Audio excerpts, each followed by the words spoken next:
This question belongs to operating system subject and was asked in GATE CSE 2014 SET-2. So the question states, consider the procedure below for producer-consumer problem which uses semaphores. So here is the procedure. Now it is saying which one of the following is true. So let us see the procedure and the statement. So here we are declaring two semaphore variables, n with a value 0 and s with a value 1. These are binary semaphores. Or you can even assume counting semaphores. Void producer.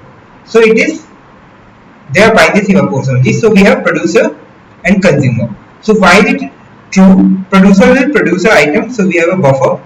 Producer will produce the item. Let us assume the item is produced.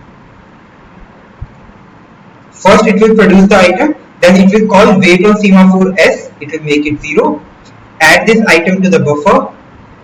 Then it will signal the S. And then it will signal N, which will increase it by 1. Now consumer can come. It will call wait on S, make it 0. Call wait on N, make it 0. Will remove the item from the buffer. And then it will signal our S. And then it will consume this item. So this is how it will work. Now let us see the options. So option A states, the producer will be able to add an item to the buffer, but consumer can never consume it. This is false. As I have already told you how it will work. See, producer will produce the item, call wait on this, it make it 0, add it to the buffer, signal S, and then signal N. Now consumer can consume it because both semaphore S and N are 1. So it will make it 0 on wait, will remove the item from the buffer, signal S, and then consume it. So it can consume it. So this is false. Let us see option B. The consumer will remove no more than one item from the buffer. This is also false. See, item 1 is removed. Now let us assume producer again came and it called wait on S, produced the item, put it into buffer, and then it will call signal on S and then signal on N. Now again our producer can come, call wait on both, and consumer can consume this second item. So consumer can consume more than one item also. It is true that it cannot consume two items simultaneously because N value becomes 0 and N is updated only by our semaphore signal is done only by producer. So after producing, only consumer can consume. It cannot consume consecutively 2 times. But this is false that it will not be able to consume more than one item from the buffer.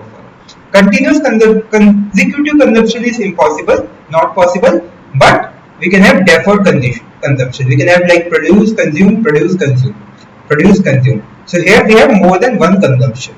But 2 consecutive consumption are not possible. Even if we have 3 consecutive production, we cannot have more than 1 consecutive consumption. This is not possible because N value became 0. Deadlock occurs if consumer succeeds in acquiring semaphore S when buffer is empty. Yes, this is true. See, we have P equals to, we have semaphore N equals to 0 and S equals to 1. So it is saying if we first call the consumer and it called wait on S and then it called wait on N, so N is already 0, so producer blocks. Now consumer blocks. Now if producer comes, producer produces the item and cannot call wait on S. So producer is actually waiting for our semaphore S and consumer is waiting for our semaphore N. And they are being held by, S is being held by our consumer and N is being held by our producer. He will only update it, N will only update it, and S will be updated only by C. So this is a deadlock condition, a cycle is present. The correct answer is option C.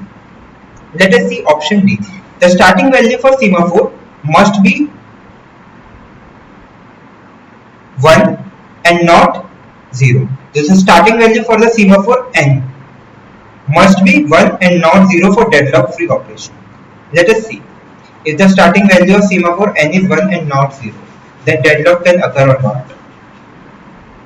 See, deadlock will still occur. Why? Let us assume N is 1 initially and S is 1. It is given in option D. Now what will happen? Let us assume our consumer comes and call wait on S, so it makes it 0. Call wait on N makes it 0. remove an item from the buffer. Let us assume initially we had one item in the buffer. So n is 1, s is 1. So what happens? Producer comes, producer produces the item, call wait on s, add the item to the buffer, signal on s, and then signal on n. But n is already 1. So to cause a deadlock, we can go ahead something like this. Okay, let us run the consumer first. So n is 1, s is 1. Then let us assume we had some items in the buffer. We had one item in the buffer. So we call wait on s, make it 0, wait on n, make it 0. Remove the item from the buffer and then we signal s. And then we consume the item. Let us assume now again consumer comes, call wait on s, make it 0, blocks on n, so consumer blocks, and now producer comes, producer call wait on s and it also blocks. So both of them are blocked and they are waiting. So producer is waiting for our s and consumer is waiting for n, and n is being held by, n will be updated by producer and s will be updated by consumer. So this is a deadlock condition. So no deadlock free operation is possible. So correct answer is option C.